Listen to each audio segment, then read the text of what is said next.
32 ordinateurs, des écrans géants, l'hôtel de ville de Versailles s'est transformé en une salle d'arcade géante ce samedi 27 janvier. Au programme, une compétition du célèbre jeu médiéval fantastique Hearthstone, une discipline pratiquée par plus de 70 millions de joueurs à travers le monde. On a 9 héros différents. Le but, c'est de faire un deck, donc un paquet de 30 cartes.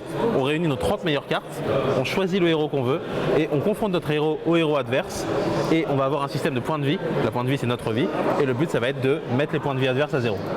Pour ce premier rendez-vous d'e-sport à Versailles, 2 compétitions étaient organisées en parallèle. La première réunissait 8 des meilleurs joueurs de France, tous professionnels présélectionnés parmi plus de 1000 candidats. La seconde était ouverte à des joueurs amateurs.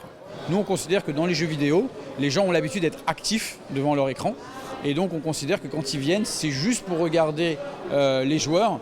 Et ben, voilà, ils vont regarder 1 heure, ils vont regarder 2 heures, et puis bon, au bout d'un moment, ils vont repartir. Et donc, ce mix des deux fait que les joueurs jouent leur partie, regardent des parties de pro, jouent leur partie, et c'est souvent quelque chose qui marche très très bien. Amateurs ou professionnels, tous ont joué cette compétition intensément comme de véritables sportifs. Certains joueurs se sont entraînés pendant plusieurs semaines pour réaliser des performances sur ce rendez-vous. Il y a une intensité qui est mentale surtout, mais qui se répercute sur le physique. Et derrière, il faut aussi savoir entretenir son corps aussi. C'est pas le tout de jouer tout le temps sur le baiser, il faut savoir aussi faire du sport à côté justement pour entretenir sa forme mentale et physique.